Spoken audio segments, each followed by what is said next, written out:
Welcome to One Step Past, and this is Action Heroes of History, Molly Pitcher. She's one of those fun legends of the American Revolutionary War. Like so many people from history, truth has been married with fiction for so long that we are left with mostly myth. Molly Pitcher was a real woman, however, and she has an interesting story to tell. More than one Molly? Molly Pitcher is generally thought to be just one woman, Mary Hayes. However, some people think the character is an amalgamation of different women, including Mary Hayes, Margaret Corbin, Deborah Sampson, maybe more. To be sure, their life experiences do tend to overlap. Mary Hayes, however, is the primary inspiration for Molly Pitcher. Mary Hayes. The woman who would become best known as Molly Pitcher was born Mary Ludwig to a poor family. Although the date and place of her birth has been disputed, it is most likely she was born in 1754 in Trenton, New Jersey. Mary most likely didn't go to school, as education for girls, especially poor girls, wasn't common at that time. In early 1777, Mary married William Hayes, a barber in Carlisle, Pennsylvania. He had long resented the British, as most colonials did, and felt a sense of duty. That same year, William enlisted in Proctor's 4th Pennsylvania Artillery. Mary had long wanted to be a part of the action. William was very much against the idea of his gentle little wife entering a gun battle or hand-to-hand combat. He didn't like it that much himself, but knew it was something that he needed to do. In the winter of 1777, William Hayes was one of the many men at Valley Forge. Martha Washington, George's wife, organized a group of women to help take care of the soldiers. This is where Mary Hayes could finally get herself close to the action. Mary's duties included washing clothes and blankets and taking care of the sick and dying soldiers. When Mary became Molly.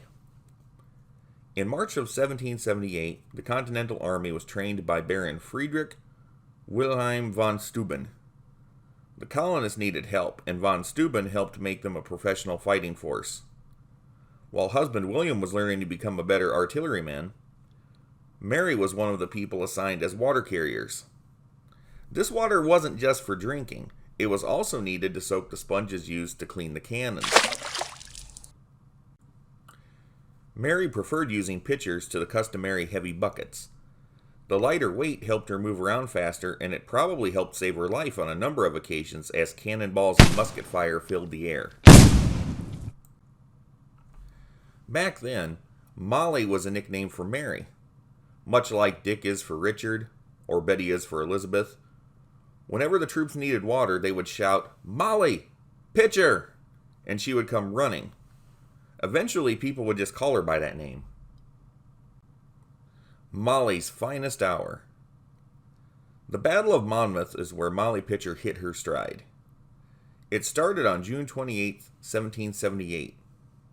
Monmouth was a little town in New Jersey, but this would prove to be a memorable battle.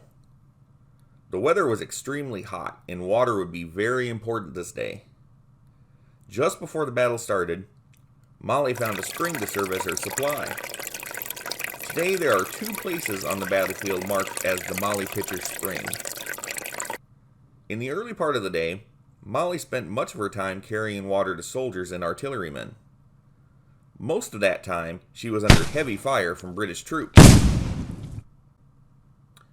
In a lot of versions of the story, her husband William was killed in battle. We know this isn't true. William lived for a while after the Revolutionary War ended. What we do know is that William collapsed during the battle. He was either wounded or suffering from heat exhaustion, or both. William was carried off the battlefield, and Molly took his place at the cannon. Molly had wanted to be a part of the action, and this was the chance of a lifetime. She had been watching how the men operate cannons for a long time, so she knew how to do it inside out. Molly continued to swab and load the cannon using her husband's ramrod. The cannon would then be fired, blowing the British to kingdom come. Standing beside a cannon was not any less risky than running around it. At one point, a British cannonball flew between Molly's legs and tore off the bottom of her skirt. Allegedly, Molly said something to the effect of, "Well, that could have been worse," and continued to load the cannon. It didn't rattle her at all. The battle continued into the evening, but stopped when it got too dark. Although it was expected to continue the next day, the British forces retreated during the night and went to Sandy Hook, New Jersey. We can't give Molly Pitcher all the credit for scaring away the British, but her presence at the cannon was certainly something they had been thinking about. Someone had been watching Molly Pitcher during the battle. Someone extremely important. After the battle ended, General George Washington asked about the woman he had seen loading a cannon on the battlefield. In commemoration of going above and beyond the call of duty, Washington issued Mary Hayes a warrant as a non-commissioned officer. She gained the nickname Sergeant Molly, which she used for the rest of her life. Sergeant Molly after the war. Keep in mind, Molly's great moment happened in mid-1778. The Revolutionary War did not end until September 3rd, 1783. That's over 5 years of exciting adventures we know Mary and William had to share, but her shining moment would always be at the Battle of Monmouth. After the war, the Hayes returned to Carlisle, Pennsylvania. They had a son named John. Sadly, William died in late 1786, leaving Sergeant Molly alone with a very young child.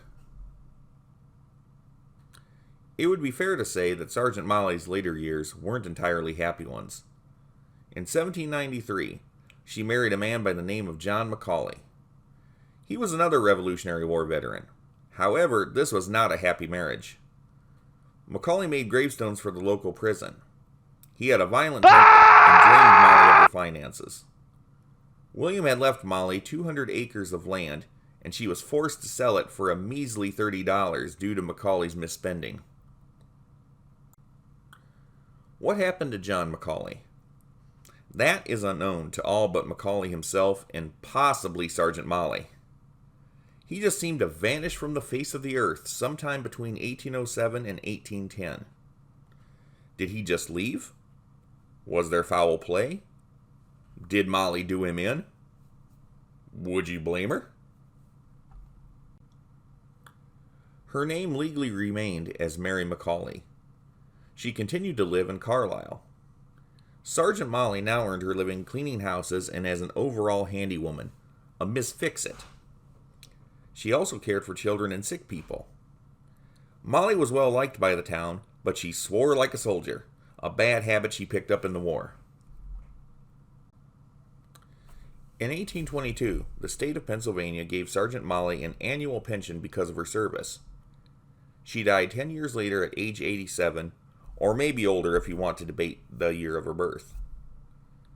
Mary Macaulay was obviously well liked. Her grave in the old graveyard in Carlisle is quite impressive. There's a statue of Molly Pitcher there, with an actual cannon sitting in front of it. The legacy of Molly Pitcher. Molly Pitcher has been honored and commemorated over and over. There has been various merchandise over the years, including books, coins, decanters, dolls, and stamps. Perhaps the greatest honor given to her is the fact that she has been so heavily storied over the years. Some accounts are truthful, half-truthful, or almost entirely fictionalized, but she's never been entirely forgotten. The story of Molly Pitcher has been told to children in elementary schools. Although she was a real person, time and storytellers have done their part to make her a larger-than-life character like Paul Revere or much later figures like Calamity Jane and Annie Oakley. Some people almost think of Molly Pitcher as a tall-tale character like Johnny Appleseed or John Henry, but Mary Hayes was, in fact, a real person and a true action hero of history.